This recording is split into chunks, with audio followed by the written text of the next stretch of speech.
Talofa lava, this is Pacific Waves from RNZ Pacific. I'm Susanna Suisuiki. Coming up. So for them, this is that once-in-a-lifetime opportunity. This is like winning the lottery for them. Runner Straits is not dying down anytime soon. Meanwhile, we really have to kind of look at our morals here and say, putting people at risk unnecessarily just for entertainment, that just doesn't seem right to me. an expert says it's not worth it, and hundreds in Fiji die from HIV-related illnesses. The craze Run It Straight has exploded in popularity, particularly among Pacific communities, even after the tragic death of a 19-year-old participant, and with health professionals calling for an urgent ban. The Run It Straight Championship League continues to operate, offering a $200,000 prize pool. Despite mounting safety concerns, some Pacific players say the sport offers pride, identity and opportunity.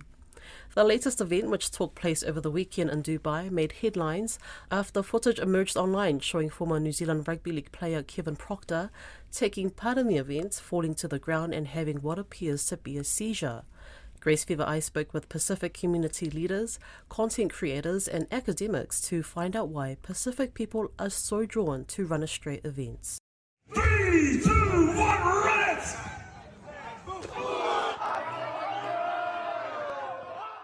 From backyard bull rush to worldwide hit, what began as a childhood game is now a viral online phenomenon, especially in Pacific communities. Opinions are divided on its safety, but it's clearly beloved, with its proponents claiming to have tens of millions of views on social media. A Pacific community leader in Aotearoa, Pakilau Manase Lua, says money and big name backing is what's drawing Pacific interest to Run It Straight events. And although he agrees the phenomenon raises ethical concerns, he believes it shouldn't be banned, but rather have more education and safety measures put in place. The attraction is also the money. They have quite a lot of backers, sponsors, they look well organised. They even have former professional players, one of the Burgess brothers, even Nadolo from the Canterbury Crusaders. They've got cross rugby and league. There's big money. When you put together big boys, big hit and big money, it's a winning formula. Manurewa local board member Fale Andrew Lesar thinks that the sport should be banned and considers it unsafe. When asked by RNZ Pacific why he thinks Pacific communities are so attracted to it, he had this to say. So our people are vulnerable. And cash prizes like this offer a real incentive to people who may not be, on high salaries. They may not be in jobs that promise a lot of material wealth. And so for them, this is that once-in-a-lifetime opportunity. This is like winning the lottery for them. Social media content creator and broadcaster Regan Fawai, who hosts New FM's breakfast show, says the attraction goes deeper than the money. He says Pacific people have been doing Run It Straights for a very long time. I know some Pacific people that I look at and I'm like, man, this guy would be a great person up against another person. And we've been doing it for a very, very long time. And it's just, I guess, part of our nature, especially when it comes to, that's probably why we've been drawn to it the most is that we've been doing it for ages and that it's tied to our roots in the rugby scene as well. Associate Professor Lefauali Dionenari, who specialises in Pacific heritage at Unitec, says that banning Run It Straight could lead to it operating clandestinely in unsafe environments, drawing a comparison to the government's ban on gang patches. We only have to look at it similar to the laws that ban gang patches. Doing that hasn't removed gangs from society, and I do believe that it runs the risk of making Run It Straight go underground and it being done in even more unsafe circumstances. New Zealand Management Academy's campus manager John Loau is concerned and believes it should be banned. But when asked why Pasifika are so drawn to Run It Straight, he says he thinks it's because of genetics. We're physical athlete. I think naturally, we're built for, from traveling across the oceans to climbing trees, without any aid or even, digging through in warfare. Like it's really built in our DNA. And as, this is just another measure of being able to physically challenge yourself and to measure up. 6 New Zealanders were among the 8 finalists competing for a $200,000 cash prize in the final of the controversial Run It Straight event in the Middle East last weekend, during which league star Kevin Proctor's incident was recorded.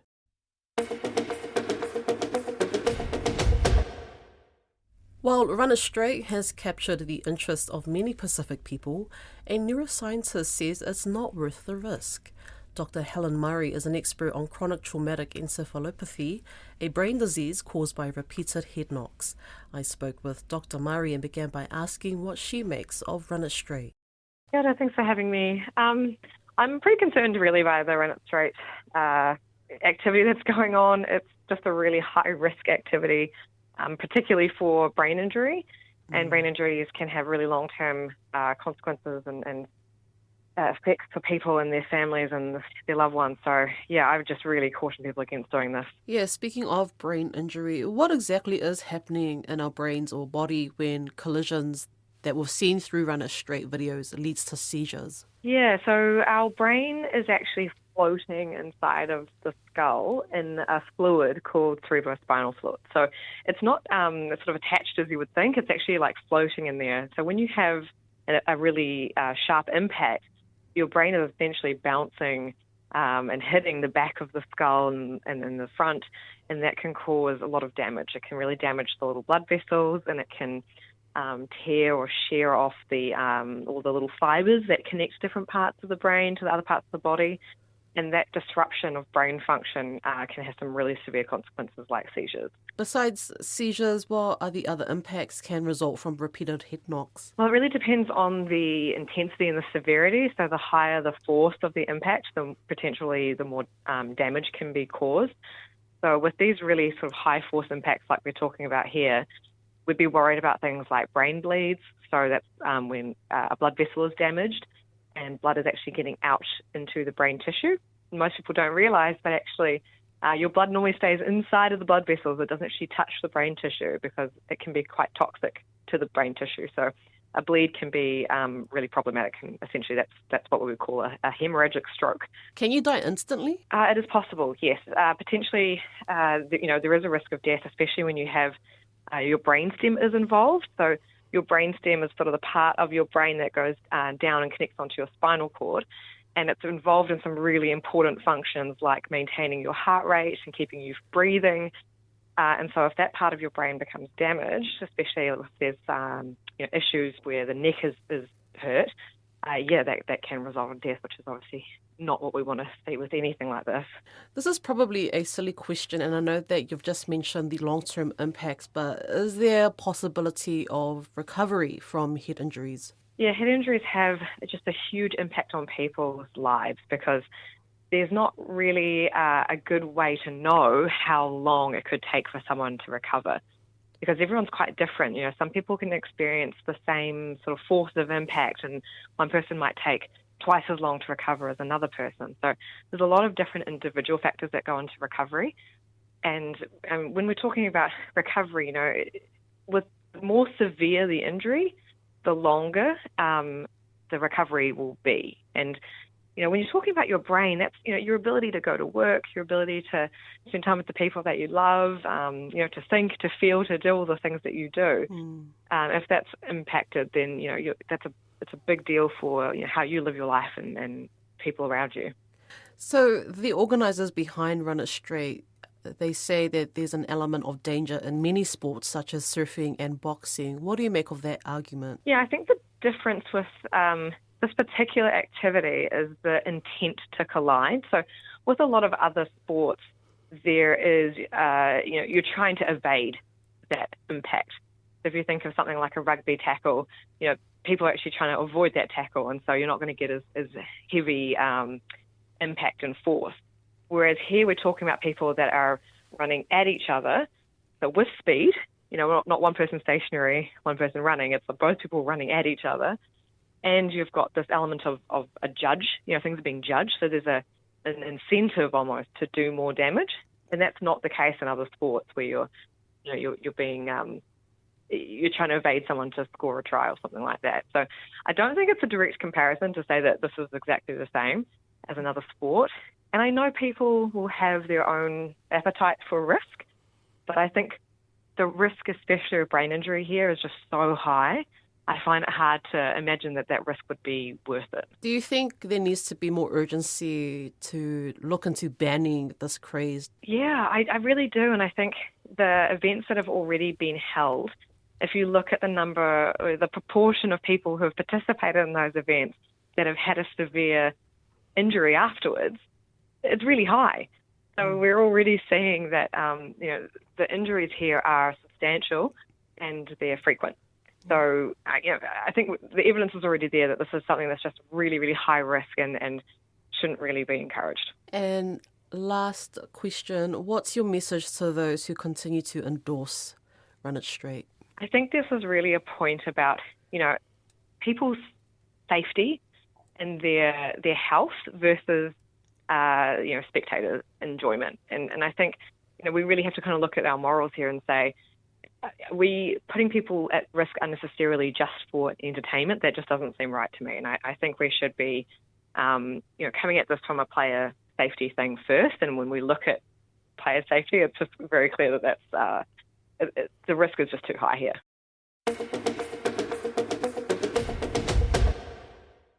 126 people died of HIV-related illnesses such as AIDS in Fiji last year. That's according to the UN AIDS program, who say there has been a 257% increase in HIV cases from 2023. UN AIDS Pacific Advisor Renata Ram says that the X factor for this emerging HIV crisis is transmission through drug use. She spoke with Kaya Selby. Injecting drug use is emerging as a major health threat, and if not addressed well, it could destabilize not just Fiji's HIV response, but the regional health security of Pacific Island nations by accelerating the spread of HIV and other bloodborne infections. As we all know, that the signal that we have here in terms of the rising HIV cases is a concern not just for Fiji, but the wider Pacific and also for Australia and New Zealand. What happens here could have a ripple effect in other nations, and we have a saying that no Pacific island is safe unless all Pacific islands are safe. Yeah, it's very distressing because I think of that from a New Zealand perspective, and from what we can tell, there were only 2 people that died from HIV last year compared to 126 in Fiji. So what is it about the situation in Fiji right now that's causing so many deaths from HIV, given that it's becoming more preventable? So this is a case of complacency in terms of the HIV response, right?